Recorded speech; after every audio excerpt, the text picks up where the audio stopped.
Hello, this is Layman with the Fantasy Grounds Academy. Today we're going to go over the 3D assets and building those for the Fantasy Grounds platform. We're going to start with basically the developer's guide, and this is where you get the information for the different image sizes. So there are some requirements for these to help make and ensure that your files are basically the correct size to use in the Fantasy Grounds platform. So you have the full body image, there is the flat token, and then there is the 3D asset token. Basically, you're going to use the guidelines above in the table, and this will allow for you to see the sizes that they recommend for them. It's critical that you follow these instructions so that you get the best quality, the best bang for your buck, and you're not wasting your time as much. The reason you need to do this is so that the image stretches and that it is mapped properly within the 3D view. Otherwise, this wouldn't totally be necessary. But there's a couple different default settings that you need to take heed of on the developer's page. And this is a good practice to have anyways for Fantasy Grounds. So make sure that you check that out and do a little planning, gather your art resources, find your pictures and the artwork that you want. In this case, I was using ChatGPT, but you can use any source that you want. Essentially, you've downloaded the file and going to edit it by removing the background out of the image itself. So I'll go into my folders and I'm going to select the file and then take the file and then edit it in a program such as GIMP, or you can use Adobe Photoshop, whatever you're comfortable with. But nonetheless, I'm going to add a mask, or in this case, this is a transparency layer. And this is going to allow for me to edit the image and remove the background. So most of the time, PNG files already have a transparency mask added to it. But if you need to add one, you should do so, especially if it's a JPEG or a different format. So that's going to allow us to select the outside of the character so we can remove that background information. It's better to pick an image that has high contrast, such as the example that I'm showing here. Much easier to remove the background. And sometimes, depending on the algorithm of the program you're using, it can be difficult to remove all of the background content because of the coloration. So if the colors are very close to the color of the character, such as their clothing, or perhaps there's glare or lighting on it, it's going to be a lot more difficult to remove those places without removing content that you want to keep. So just keep that in mind when you are selecting images to do this with, because it can be very annoying. And as it is, it's already time consuming. So you don't really want to have to keep redoing it and trying to fix it just for one token. So just make it easier on yourself. Find artwork that's a little bit more quality, that has some contrast between the background and the subject that you're trying to remove. This can be kind of tedious depending on what program you use. There are some free programs online. There are cell phone apps. You also have this free GIMP program that I'm using here. If you have a paid version of Canva, there's a background remover function.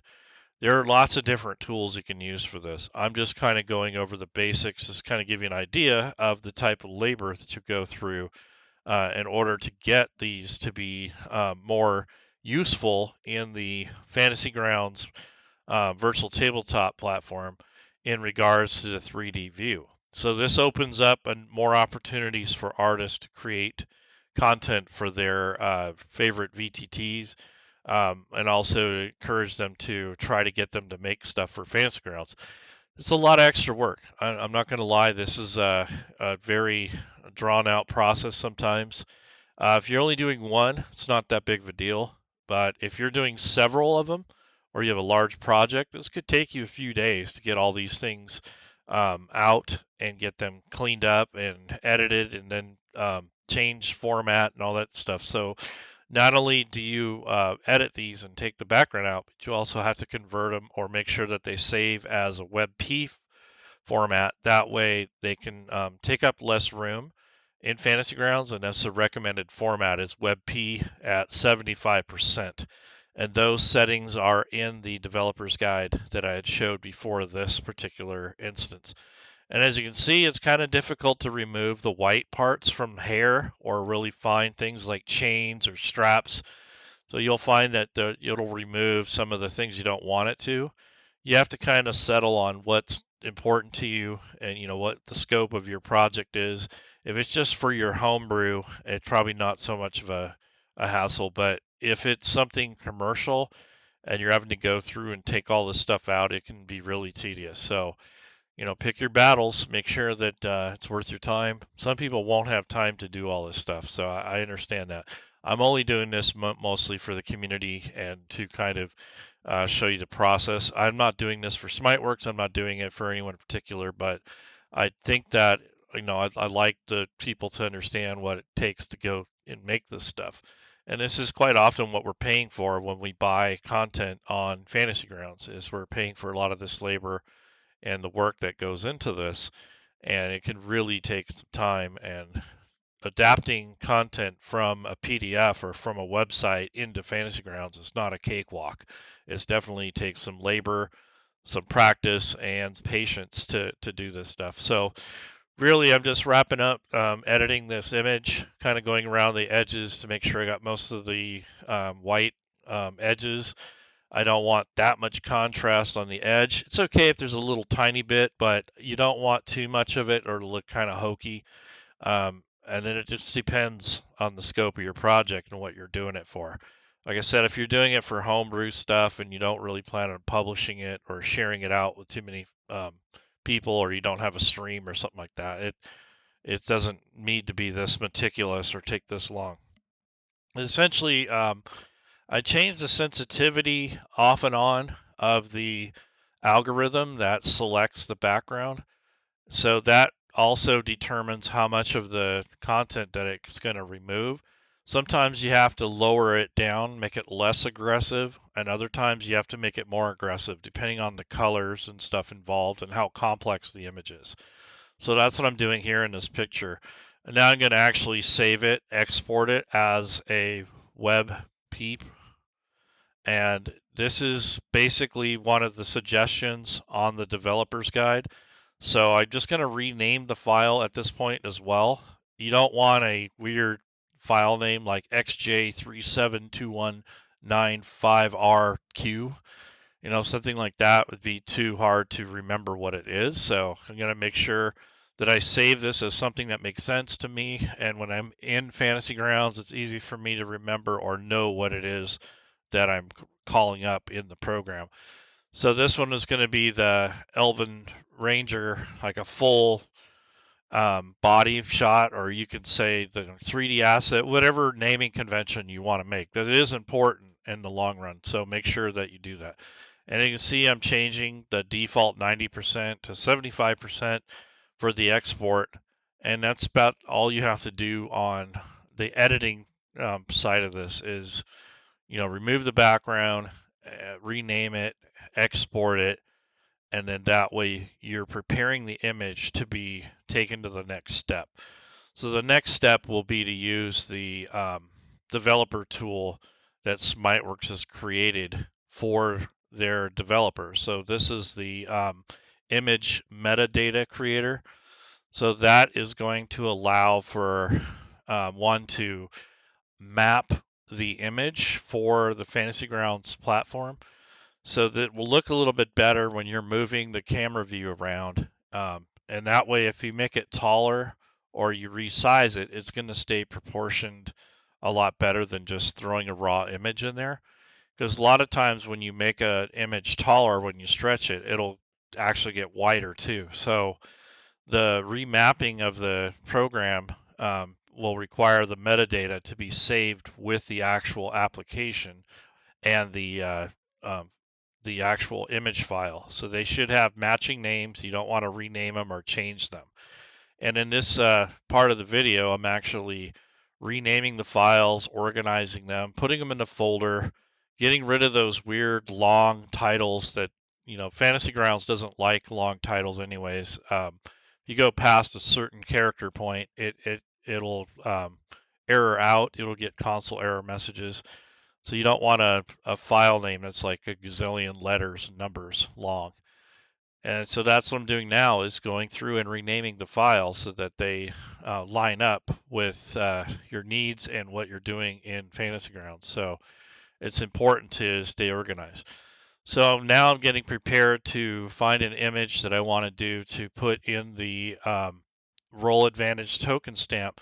So I recommend this tool for small to medium creatures because you can get a default 256 by 256 dimension token, and that's what you want for the majority of your tokens. However, for the larger tokens, that's recommended size is 512 by 512. So for those, you might have to use a different application. In this case, I'm using Canva. I could use that as my template. And what I've done in Canva is like I'll have the default sizes already set up, kind of like a template. So in the pictures I'm showing now, those are 1000 by 800 or 800 by 1000, depending on the dimensions that you're trying to use. You might have a vertically orientated object, or you might have a vertical orientated object. So the subject will change depending on what you're trying to do. And here I'm also going to export the full image with the background in it, because that's what I'm going to use to make the token, as opposed to the transparency, because I do want that background in there. In some cases, you may not want to. You might just use a transparent image, but I kind of like to have a little bit of my own background in the tokens, so I don't have to just put it like a plain color in there.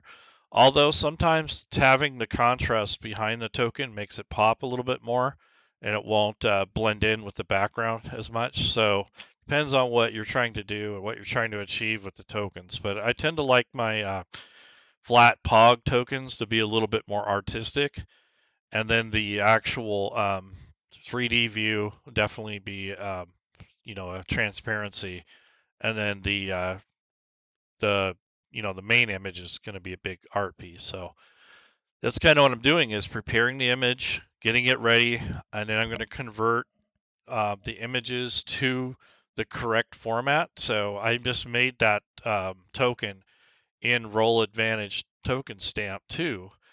But I need to convert it to WebP. So that's what I'm doing now, is going to go and grab the image and convert it to WebP. And if you are using GIMP, you can download an extension or like a plugin, and it's called BIMP, which is a batch image processing plugin, and it helps you convert more than one image at a time. So what you could do is take all of your images at once, combine them together as a batch, and then convert all of them into the proper format, which would be WebP in this case, and that'll save you some time, so you're not doing it one at a time. So it really depends on what your workflow is, but if you want to do them in small batches, that's fine, or you could do them all at the very end. But essentially, you have to convert them over to WebP at some point, or you're going to want to. And the main reason for that is the compression ratio is pretty good, it's pretty high, and you don't lose quality as much.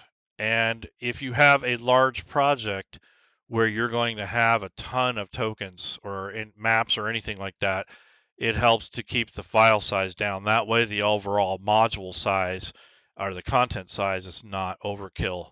You don't want something that's over 100 megabytes if you can help it, because that cuts down on the file transfer size, and it's unnecessary to have super high quality images, especially if you're not zooming in on them and you're just kind of using them as a personal project or as your own personal homebrew game. You don't really need that type of detail normally. I think maybe during a stream or a presentation, maybe, but for anything else, or a commercial product, but for anything else, you probably don't need that much detail or that much resolution in there. So that's just kind of some of the steps. So you're preparing the image, and now we're going to get ready to put it in the tool. This is a publicly available tool. The tool is put out by SmiteWorks, And right now I'm kind of going through my folder and cleaning up my mess that I made. And then I'm going to prepare the tool to use for converting the product into the kind of the 3D format. It's basically just a set of coordinates. It's like a mapping coordinates for the 3D engine part. So when it's in Fantasy Grounds, the image will render more geometrically sound, and it'll help keep the perspective and the ratio of it. And that way, when you're showing it in Fantasy Grounds in the 3D view, it's going to look a lot better than just throwing a static image in there. A lot of times those images will look distorted, or they won't stretch properly. And like I said, if you try to increase the height of a token, it also will increase the width proportionately, which is kind of okay sometimes. But in the 3D perspective, when you're looking at different angles, that remapping is going to be an important aspect of this. So I'm doing the final touches on the tokens right now in Roll Advantage Token Stamp. It's a free application. Like I said, this is going to be okay for like these images, like this full art image. Like I said, this renders at default at 256 by 256 PNG file. And in this case, I'm changing the color of the background ring, and then you can resize and scale the image. It's better if you use a PNG or a transparency image in this particular case because it will scale better, but you can use a JPEG. Just make sure that you're careful when you drag it to stretch it out. And if the image is not very good quality, it's going to start showing. It'll look pixelated and such. So it depends on the size of your image and its color depth and the actual pixels per inch and that sort of thing. And by default, Fantasy Grounds assets, the ones that you buy for the map art packs, those are all done in 100 pixels per inch for the dots per inch. So that's the default. Um, the ones that I'm doing now are at 72, which is a program default. So either way, it'll be fine. But just so you understand that there are different qualities of images depending on how you're creating them and what they're for. So I just left them at the default 72. I didn't need them at 100. But if you're going to buy the art pack or art subscription, a majority of those assets are at 100 DPI for printing purposes and such. So if you make a map and export it in Fantasy Grounds, you'll have that quality, or at least a middle ground of quality and such. So in this part of the video, I'm just kind of going through and checking out the different tokens, layouts, and kind of converting this over into WebP, because right now it's a JPEG, or it's a PNG file that came from the Roll Advantage token stamp. So the dimensions are correct. I just don't have the correct format. Really wish that there were more applications that supported WebP, but still most of them are PNG files or JPEG, which is a kind of industry standard. Not everybody or every program has adapted WebP, although I'm starting to see more and more of it. So maybe over time it'll become more of a standard. I think a couple years ago it was even less so, but now that we have the ability to use it in Fantasy Grounds, it's better if we do that. So here I'm just going through and cleaning up the artwork in the back end, because that's an important aspect of doing a project like this, is making sure that all of your content is organized, renamed, placed in proper folders, that sort of thing. So I'm kind of going through and checking the specs again. So there's a token that's 256 by 256. So I keep that open when I'm working. That way I can see, kind of remind myself what I'm looking for. And here I'm checking the dimension. So if you right click on the file and you go to the details of it, you can see the actual file size. So this one isn't very large at all. And then there's the dimensions there. So this is how you would check to see what the image consists of. You'll have to do that occasionally, especially if you get third-party content. You want to check that out sometimes, because you don't always get the format that you want. You might have to do a little converting depending on where you bought your your content. I've used stuff from the Roll20 store. I bought things from directly from the artists. So there's all kinds of different formats and different ways that people generate the final product or how they render the images. So sometimes you have to make those adjustments in Fantasy Grounds. So now I'm going to go back through and just kind of check my art. This is kind of a long-winded type thing. I don't think that most people will have to go through this kind of thing all the time, but I'm getting prepared to use the tool. This is the image metadata tool. And what this does is it sets the image parameters for mapping in Fantasy Grounds. So kind of getting that set up. So there's a Mac version and a PC version. Smiteworks put out a video for this, and I'll make sure that I include the links for this in the video description below.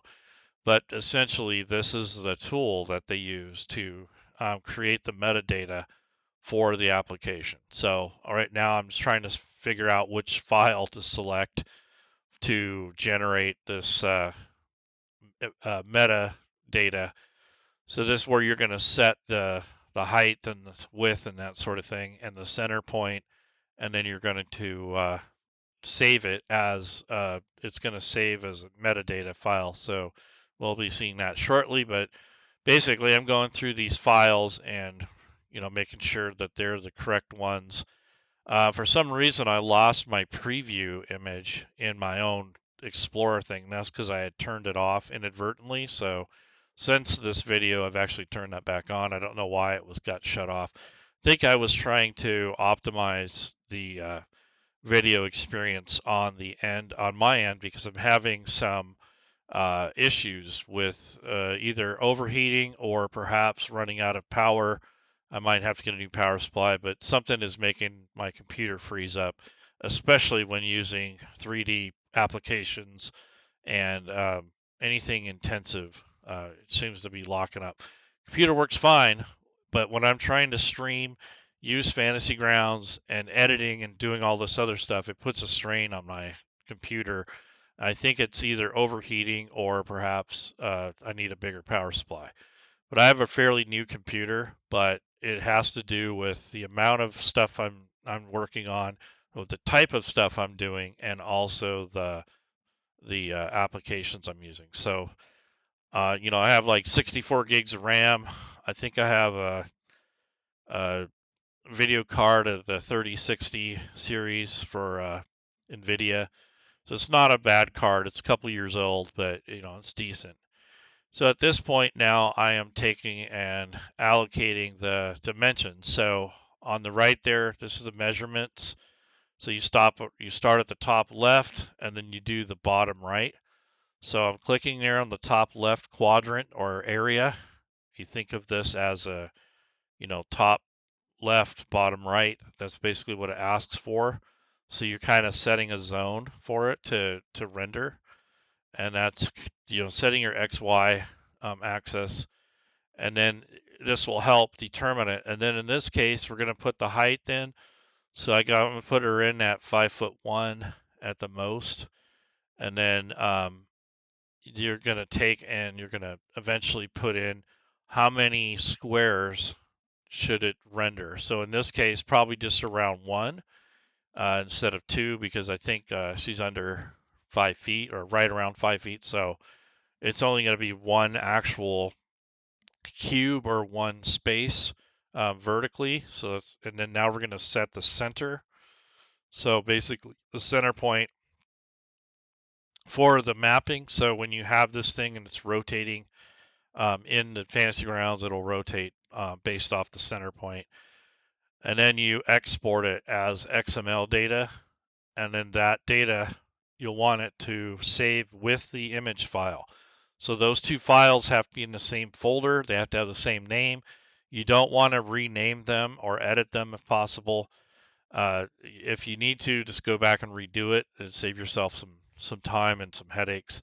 But if you make a mistake on there, it's not that big of a deal, but you might pay for it in time. So make sure that you got everything named beforehand and then use that tool, because it'll inherit the name of the file that you're editing. So here I'm selecting the image and the XML data that goes with it, and these will be put into the Fantasy Grounds images folder. You can make a folder called 3D views or whatever you want to call it so you know what it is. So when you're in Fantasy Grounds, you'll be able to recall this and you'll be able to see what exactly you're doing. So I'm basically loading up Fantasy Grounds now, going back into my campaign and going to insert this data and then use it in Fantasy Grounds and see how it turns out. That way, we can check it out and see if the mapping is working correctly. And also, you're going to make comparison to other stuff. So you can see I already have this warhorse that I did the other day, and now I'm going to add in the female ranger token. So right now I have all selected on the top there. That's why it went to the back end and it just went to the data folder. So you got to make sure you select, the images, and then you're going to go to the proper folder. In this case, this is where the warhorse was stored. So I'm going to copy and paste the metadata and the image file for the female elven ranger. And then you always want to hit the refresh when you're done adding or changing anything on the back end for images. And now I'm going to go in and check to see if it's there, and yes it is. So there's the image or the token that we're going to use. So in this case, I'm going to take and use this particular token and artwork for an NPC scout, and this is going to be potentially one of um, the patrols that is in the Lost Caverns of Tsojcanth. So I'm going to be making these tokens for all the different NPCs. So it's going to be a long process. I don't think I need to be in a big hurry. I mean, even though Wizards of the Coast is coming out with their own version, kind of doing this at my own pace with my own interpretation. And in this case, what I'm doing is grabbing the scout as a default NPC record. And what you do is make a copy of this so you don't have to reinvent the wheel. When you make a copy, you're able to edit it and you can kind of make it your own. So that's what I'm doing right now is you just left click and drag the copy back into the same list. And in this case, I'm dragging it to my own group or category. And that way I can use it for my campaign. And then at the bottom, I'm removing the filter because I had it set to scout. And now I'm going to bring up the copy and edit that instead. So this way I can substitute or swap out the images. I don't have to use the ones that are provided, although the ones that are included look pretty neat. I'm not quite sure what the deal is with it because it looks like the wrong artwork got assigned for the token. I'm not sure what happened there, but I don't think that the flat token was what they were intending. Anyway, so this is just a where you assign the images. So right now I'm going to go and grab the art assets that I was going to use for this particular token.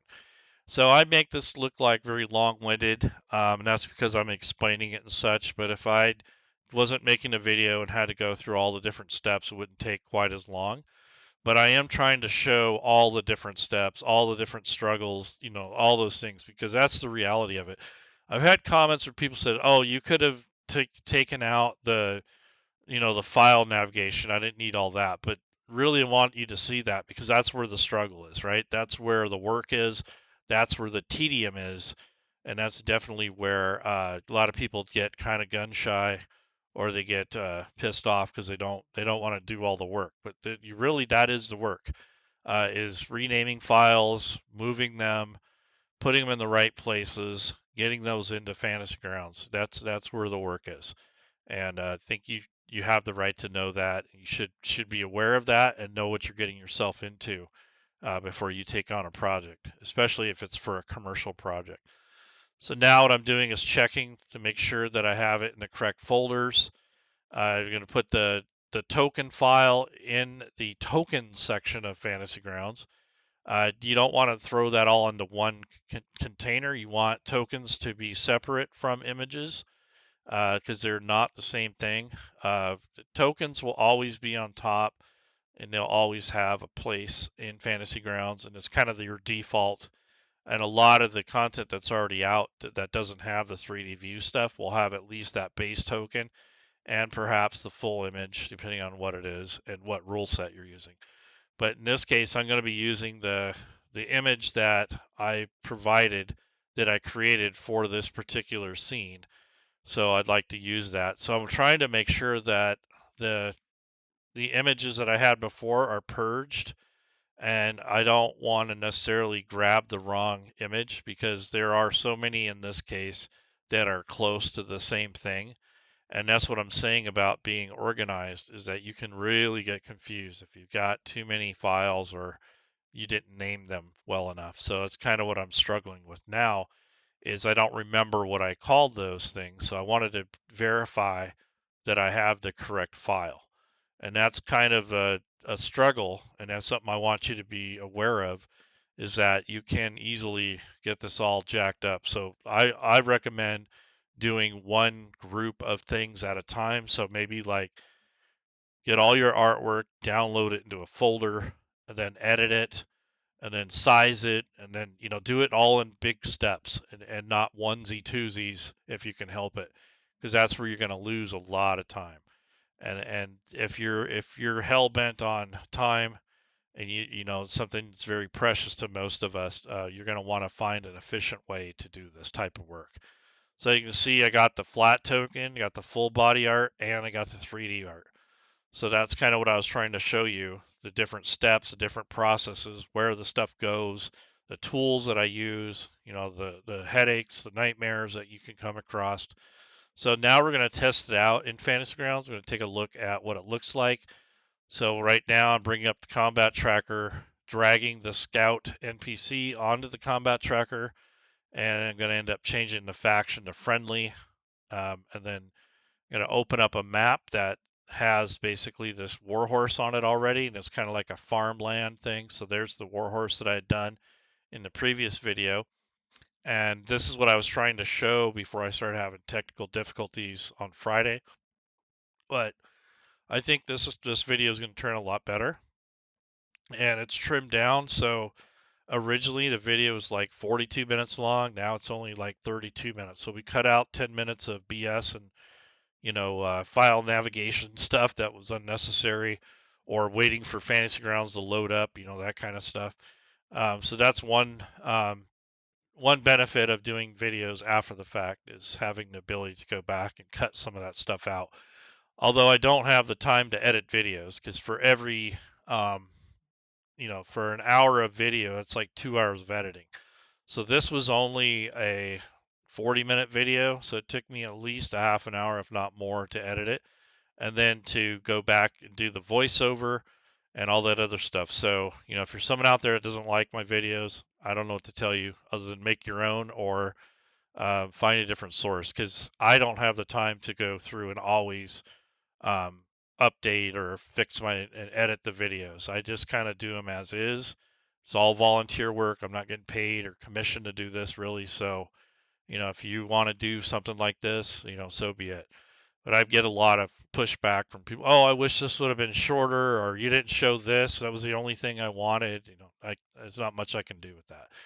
So, anyways, this is kind of just testing out what it looks like, and I think it looks pretty good. I'm not saying it's perfect, but at least you get an idea of what you're looking at.